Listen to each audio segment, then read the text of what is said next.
رسول الله صلى الله عليه وسلم آله الكرام وسلم شؤون الفاتحة أعوذ بالله من الشيطان الرجيم بسم الله الرحمن الرحيم إياك نعبد وإياك نستعين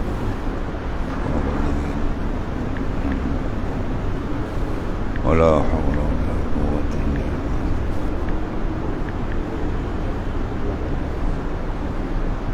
بسم الله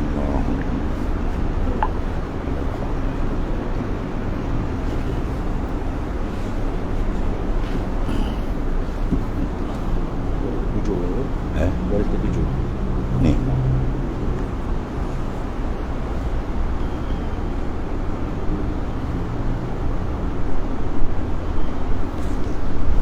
Bismillahirrahmanirrahim. Alhamdulillahirabbil alamin wassalatu wassalamu ala asyrafil anbiya sayyidina wa maulana Muhammadin wa ala alihi wasallam. Wala haula wala quwwata. Qala mu'allif rahimallahu ta'ala, maka setengah daripada segala perkataan yang memberi manfaat itu menceritakan segala perjalanan dan kelakuan. Setengah daripada perkataan yang tiada bukan memberi itu, buat lepas tiada. Dan setengah daripada segala perkataan yang tiada memberi manfaat dalam menceritakan perjalanan dan kelakuan makanan segala negeri dan segala adat manusia, segala kelakuan manusia dan kelakuan perniagaan, perusahaan. Ini setengah daripada barang yang banyak manusia berkata-kata padanya.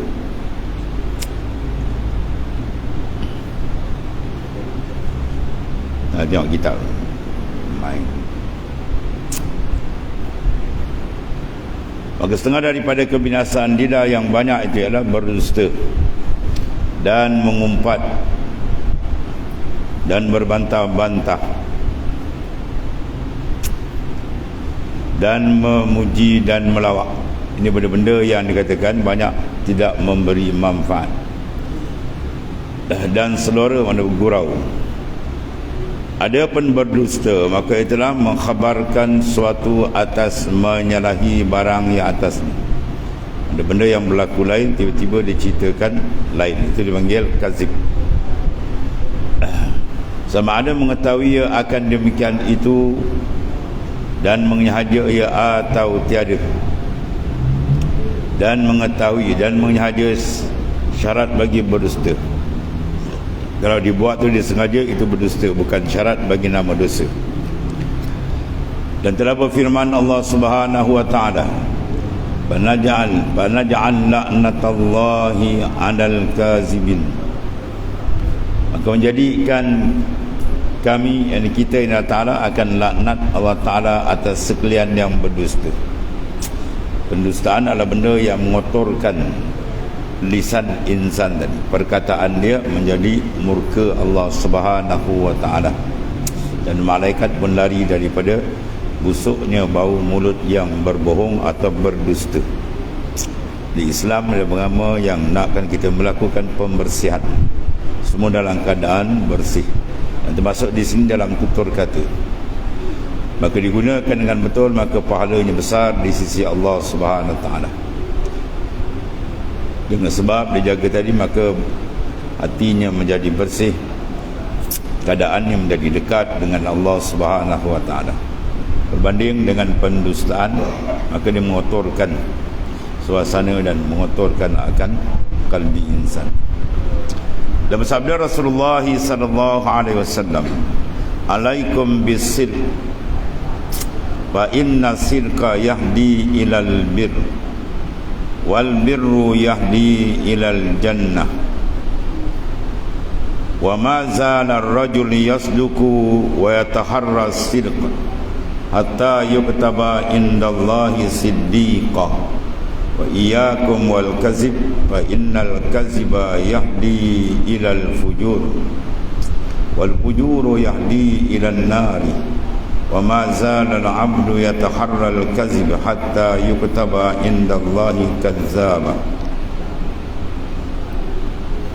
Rawahul Syaikhan, meriwayatkan hadis ini oleh Imam Bukhari dan Muslim di dalam sahih kedua. Artinya lazimkan oleh kamu akan benar, kerana benar itu menyampai ia kepada kebajikan, dan kebajikan itu menyampaikan ia kepada syurga. Dan sentiasa seorang laki-laki itu benar, sesungguhnya akan benar hingga ditulis akan dia pada sisi Allah Subhanahu wa taala yang banyak benar, ini siddiq.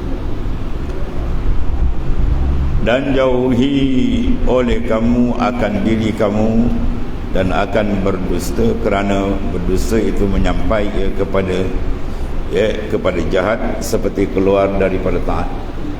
Dan jahat itu menyampai ia kepada api neraka.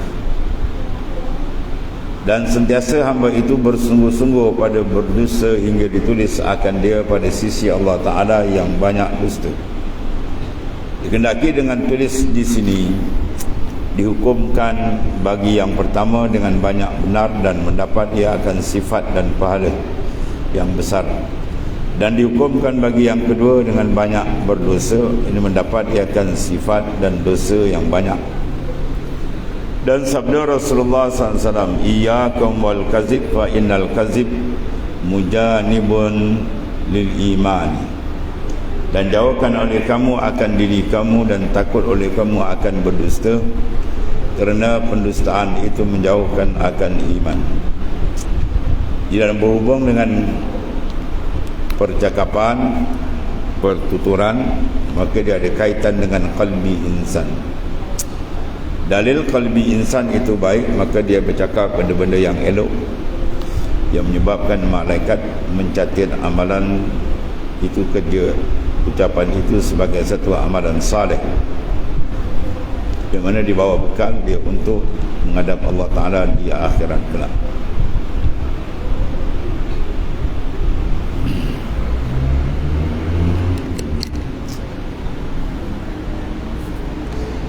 Disebut dalam firman Allah Ta'ala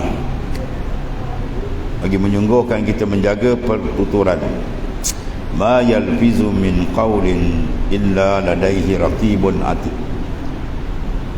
Tidak bertutur oleh seseorang melainkan ada catatan, malaikat raqib dan atid membuat catatan. Maka so kita beringat bahawasanya segala lafaz yang kita keluarkan, segala ucapan yang diutarakan, dia akan membawa dua. Satu, membawa manusia terdekat kepada Allah, ataupun sebaliknya dia boleh menyebabkan jauh daripada Allah Subhanahu Wa Taala.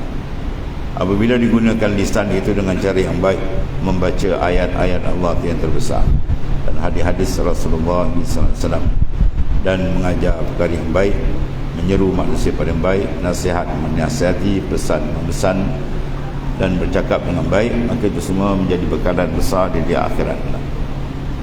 Jadi kita pastikan secara ringkasnya semua anggota yang diamanahkan oleh Allah Ta'ala, 7 anggota besar, termasuk di sini al-lisan. Pastikan bahawasanya bergerak dia adalah mendatangkan catatan malaikat yang sebelah kanan. Ya, dia jangan melihat melainkan malaikat kanan yang mencatat, bukan yang kiri. Dia mendengar, begitu juga pastikan yang kanan mencatat, bukan yang kiri. Begitu juga dalam lisan percakapan, pastikan yang kita bercakap itu menyebabkan malaikat yang kanan membuat catatan, bukan yang kiri. Ya, oleh kerana insan kita bukan sebagai insan yang maksum, kadang-kadang kita tersilap, kadang kita terlanjur, maka Allah Subhanahu Wa Taala dengan kasih sayangnya menyediakan bagi kita untuk membersihkan dengan istighfar dan at-taubah. Itu di antara kurnia Tuhan terhadap hamba-Nya sebagai kasih sayangnya. Kesilapan tadi dihapuskan balik, dibersihkan dengan alat pencuci yang besar.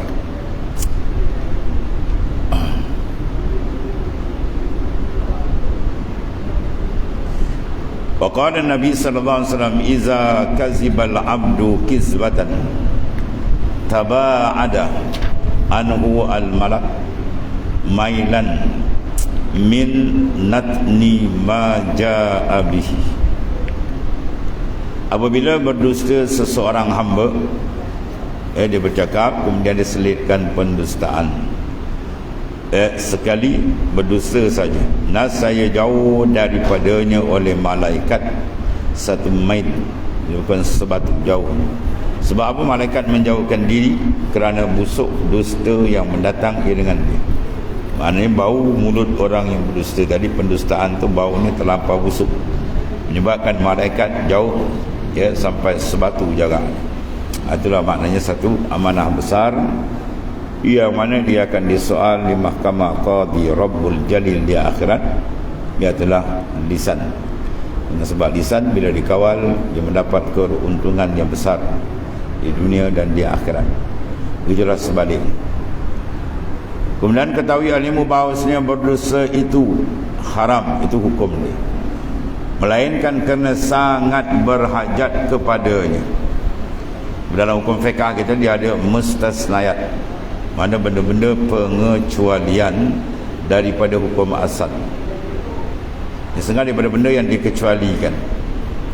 Walaupun dusta itu sampai peringkat mendapat kutukan daripada Allah Subhanahu Wa Taala. La'anallahu 'alal kazibin. Allah Taala melaknat atas orang yang melakukan pembohongan dan pendustaan. Namun di sini ada benda di istisna, mana benda yang dikecualikan. Ya, sebagaimana benda-benda yang lain begitu jugalah. Najis yang mughalazah, anjing dan babi. Ya. Babi tidak boleh dimakan, tapi satu peringkat dia istisna, dikecualikan. Mana apa bila sampai peringkat darurah. Seorang tadi berjalan sampai satu tempat tak ada makanan, 3 hari dia tak makan, dan kalau dia tak makan menyebabkan boleh membawa kepada kematian. Tiba-tiba yang ada tu bangkai atau benda tak boleh makan, maka dibenarkan, diharuskan untuk menjaga nyawa dia tadi. Sebab kaedah kita ialah ad-darurah tubihul mahzurat. Bila sampai peringkat darurah, maka tubihul mahzurat, diharuskan benda yang pada asal tu ditegah.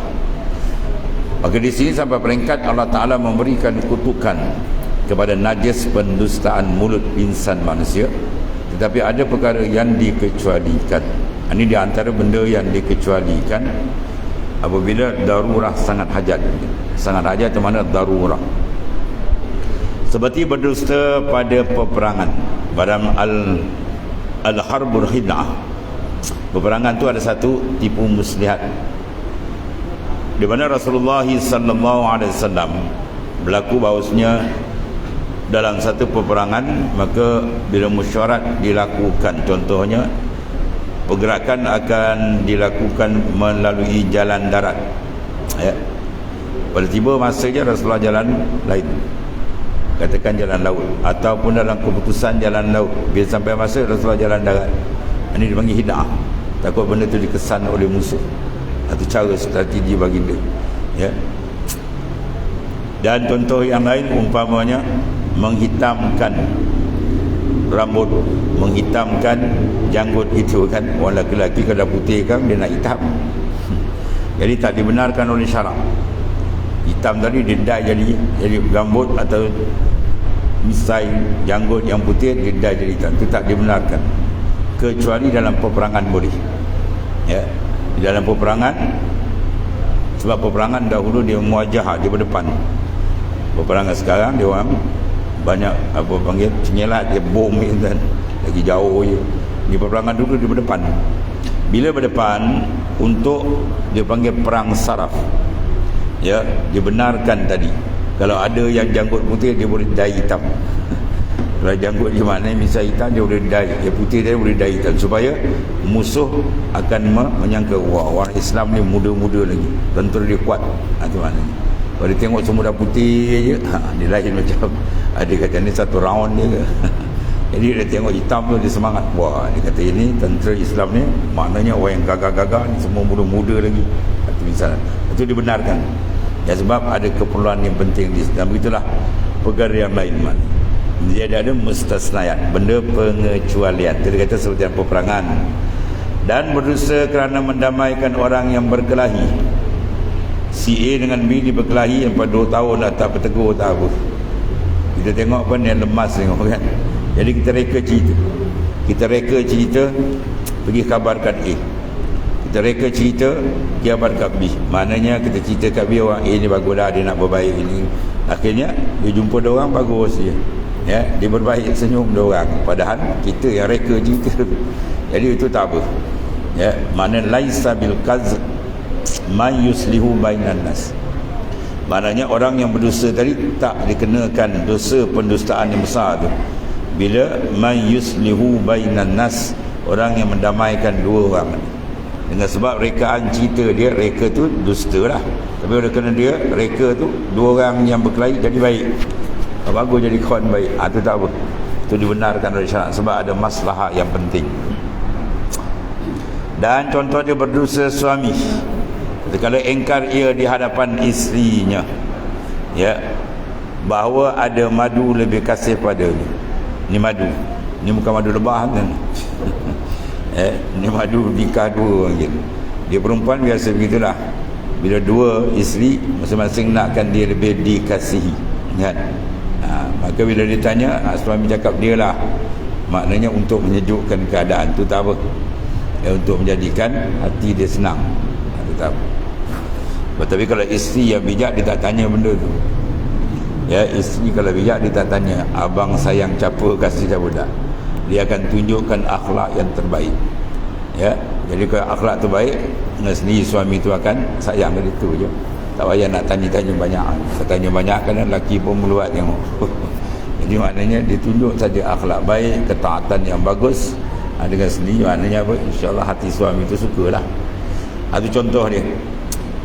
Dan bahawa ada madunya lebih kasih pada dia. Soalan ni biasa timbul lah, ya. Jadi dia kata kasih dia tu tujuan dia apa? Nak mententeramkan keadaan. Tak apa. Dan apabila harus berdusta, maka yang lebih baik bahawa memakai ia akan tauriyah. Tauriyah ni makna dia ada dua makna. Satu makna dekat, satu makna jauh. Ya. Jadi kalau dia berdusta dengan menggunakan tauriyah, lebih baik dia gunakan tauriyah. Contoh seorang tadi diminta, anak tadi diminta kepada ibunya, ya, uang, dan ibunya tahu dia kalau beri duit ni memang dia gunakan tempat tak elok, ya, dia berjudi ke apa ke. Ya, bila dia minta sedangkan ibu dia ada duit, jadi untuk dia tak nak beri pada anak dia menggunakan duit pada tempat maksiat tadi, maka kalau dia kata tak ada, boleh. Tapi kalau dia guna tauriyah, lagi baik. Ya, contoh tauriyah bila anak kata minta duit pada ibu dia. Ibu dia kata duit yang nak bagi engkau ni memang tak ada. Faham tak? Duit yang nak bagi tu, yang ada ni, yang ni tak nak bagi. Itu maksud dia. Ya, itu maksud dia. Kau pandai habis kita guna tauriyah. Dia minta duit, dia kata duit nak bagi ni memang tak ada. Nak, dia kata. Padahal duit dia banyak. Maksud dia duit yang nak bagi tu tak ada. Yang ada ni, yang ada ni tak nak bagi. Ya. Atau seorang misalnya yang nak dizalimi. Contoh macam zaman Jepun dulu kan. Orang ni baik, tiba-tiba dia nak pancung tu kawan. Kawan tu lari masuk dalam rumah kita, menyeruk bawa katil di jalan ni. Maka kalau kita dusta tu wajib. Dia kata ada nampak kawan ni, kita tak nampak. Wajib kita bohong sebab nak menyelamatkan nyawa orang Islam. Tapi kalau dia guna tauriyah lagi baik. Apa cara tauriyah dia? Dia duduk situ kan. Bila orang tanya dia nampak tak orang ni, dia pun bergalih sekejap. Semenjak saya duduk sini memang tak nampak. Memang dia dah bergalih. Jadi orang tak perasan. Dia kesot sikit punggung dia. Kemudian dia kata semenjak saya duduk sini memang tak nampak.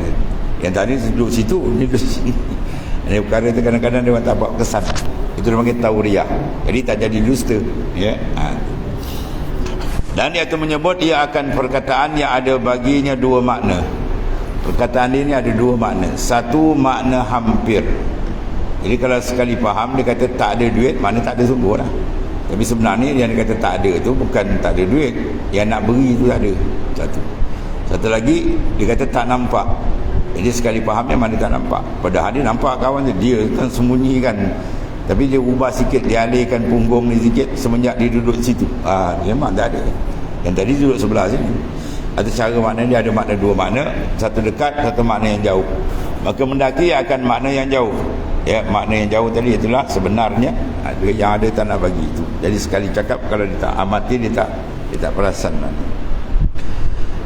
Habis ada pun mengumpat, maka iaitu menyebut engkau akan saudara engkau dengan perkataan yang benci ia akan dia, jika mendengar ia akan dia. Jadi kita ceritakan kelakuan seseorang tadi, kalau dia dengar memang dia marah sebab benda tu aib, ya. Maka ketika itu maka dia syarak tak bagi kita melakukan benda tersebut. Mana menyebut sifat kelakuan yang tidak disenangi oleh orang yang diumpat tadi. Itu hukum dia adalah berdosa besar, haram hukum dia. Dan banyak kita kadang-kadang terkeliru. Ini memang saya bukan mengumpat ni, cerita betul. Mengumpat lah tu.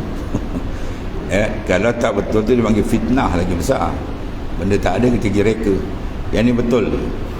Tapi benda tu tak perlu dicerita sebab aib bukan bentuk membawa mudarat umum. Aib pada diri dia. Contohnya di rumah dia tak berkemas kan, kita boleh cerita kau rumah dia macam sarang tikus, tu apa faedah dia cerita, tak ada apa pun, ya. Jadi benda tu kalau dia dengar dia marah lah. Mana keaiban dia, dan keaiban dia tak bersangkut dengan lain. Kalau keaiban itu bersangkut dengan lain, masalah itu kena cerita. Contohnya seorang tadi, ya, pernah berlaku zaman Nabi SAW. Bila seorang nak meminang seseorang tu, Rasulullah kata masalah. Mana tu satu ada masyarakat, ada syaik, fihi syaik, pada dia ada masalah. Sebab orang tu dah kenal kalau dia ni jenis misalan dia. Dia ni ada dong bini pun ada dulu, kan. Dia bernikah dengan anak orang tu, dia jadikan pelacur misalan, dan banyak berlaku.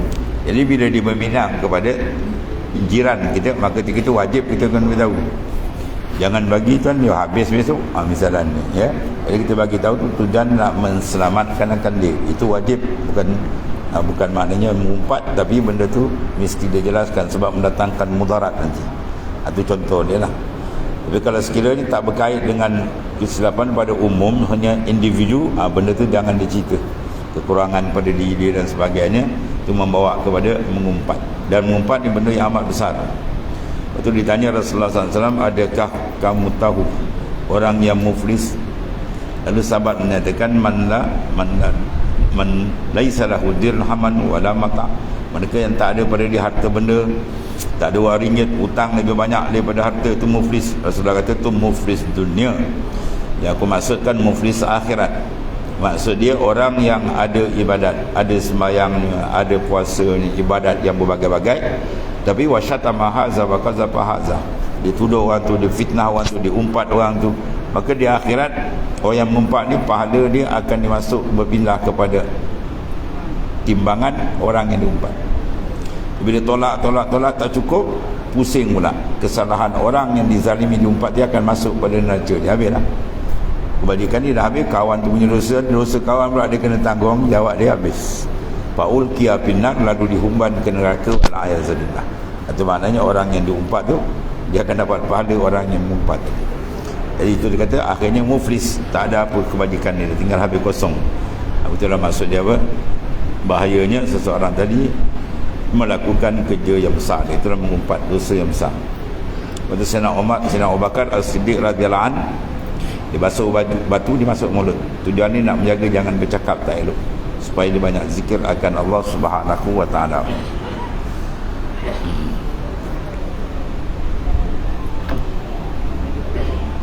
Ada pun mengumpat, maka itu menyebut engkau akan saudara engkau dengan perkataan yang benci ia mendengarnya. Kalau dia dengar dia marah. Sekalipun benar, benda tu memang benar berlaku, tapi kalau sebut dia marah. Tak usah sebut. Sama ada engkau sebut kekurangan pada dirinya, kecacatan dia lah, rupa dia ke, ataupun sebagainya, atau pada akalnya dia tak bercerdik. Dia cerita kawan tak cerdik, dia dengar dia marah. Padahal benda tu memang betul. Itu maknanya benda yang dikatakan umpatan yang diharamkan. Sebab tu benda bersangkut pada individu, atau perkataannya, atau pada kain, mana pakaian dia, atau pada lainnya. Firman Allah Ta'ala, wala yaqtab ba'dukum ba'dha ayuhibbu ahadukum an ya'kula lahma akhihi maitan fakarihtumu. Ini besarnya resiko orang yang tidak mengawal lisan dia, umpatan yang digunakan kepada saudara dia besar. Dan jangan mengumpat oleh setengah kamu akan setengah. Adakah kasih seorang kamu memakan daging saudara ni yang mati, maka benci kamu akan dia. Maknanya Al-Quran memberikan pendedahan. Allah Ta'ala sebut di sini, dahsyatnya orang mengumpat ni seolah-olah dia memakan daging saudaranya yang dah mati. Sahabat dia mati, dia lapar, kawan tu punya lagi, dia makan kan. Dia buat lauk, berat tu. Padahal orang yang mati itu kita mandikan pun berhalus, jangan kasar maknanya. Apatah lagi kalau kita koyakkan daging dia, tentulah dosanya besar. Maka mengumpatnya tu. Adakah kamu suka memakan daging saudaramu yang mati, maka benci kamu, tak mahu kan. Begitulah mengumpat, seolah-olah dia makan daging saudara yang telah mati. Besar nisbah, maknanya dosa di sisi Allah Subhanahu Wa Taala. Dan bersabda Rasulullah SAW, iyyakum wal ghibah fa innal ghibata ashaddu minaz zina. Qila lahu kaifa? Qala innar rajul qad yazni wa yatubu Allah alayhi wa inna sahibal ghiba la yughfar lahu hatta yaghfira lahu sahibu.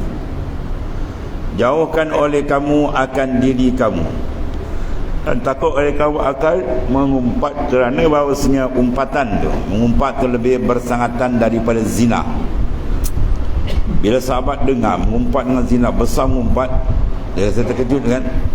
Lalu dikatakan bagi Rasulullah, kerana apa mengumpat tu lebih bersangatan daripada zina. Sebab zina tu, Masya Allah, tahu je lah, kekejian yang sangat dahsyat, dan dihukum dia sebat, ada hukum rejam. Sedangkan orang mengumpat tak kena rejam, tak kena sebat. Di sudut mana tu? Sini. Bahawa seorang laki-laki terkadang dia berzina dan dia taubat, maka menerima taubat talakan taubatnya. Dan bahawa seorang yang mengumpat tu tiada diampun baginya hingga mengampuni baginya oleh orang yang diumpat. Di sudut itu yang diberat. Di sudut hukum, yang ni hukum mana zina tu lagi besar. Tapi di sudut maknanya susah nak cari penyelesaian keampunan tu, bayar maksud. Tapi dimasuk ulama di tafsir sini, dimasukkan zina sini ialah zina mana perempuan yang tidak ada sangkutan dengan ibu bapa dia. Contoh ni janda jalan. Sebab janda ni bila dia bercerai, urusan dia sendiri. Sebab dia tak boleh ijbar, tak boleh nak nikahkan secara wali mujbir, tak boleh. Kalau anak kepada anak kita kandung yang belum bernikah, perempuan, kita boleh nikah secara ijbar, mana paksa, tapi ada syarat. Dia ada kafa'ah, kesepadanan dan sebagainya, boleh. Tapi kalau janda tak, di sini. Jadi oleh kerana itu dia tak ada kait. Maksud dia kalau dia melakukan benda tu, kaitan dia dua je, dan dengan Allah Ta'ala. Adapun nisbah dia susah untuk mengambil pengampunan daripada orang yang diumpat. Dia kena pergi minta ampun. Tuan, saya minta ampun, saya pernah mengumpat tuan-tuan, saya silakan berlepuk dia kena. Ini kerja kau dia kan. Jadi dari sudut itu payah. Dari sudut payah itu maksud di sini besarnya dosa kita bila berkait dengan orang lain tu maknanya. Dosa dengan insan ni berat tuan-tuan. Dosa dengan Allah Ta'ala Maha Pengampun. Selain daripada syirik, besar mana pun diampunkan bila seorang tu bertaubat sungguh. Ada pun kalau kesilapan dengan insan, kalau insan manusia tu kata saya tak ampun, dia terambil barang kawan tu sikit, dia kata saya tak ampun, saya nak tuntut dia akhirat tu, kena kan, berat. Nak jawab sana berat. Itu maksudnya berurusan dengan orang dia agak-agak payah. Oleh kerana itu dia suruh kawal. Dan mendidik Nabi sallallahu alaihi wasallam ke dalam api neraka pada malam Mi'raj.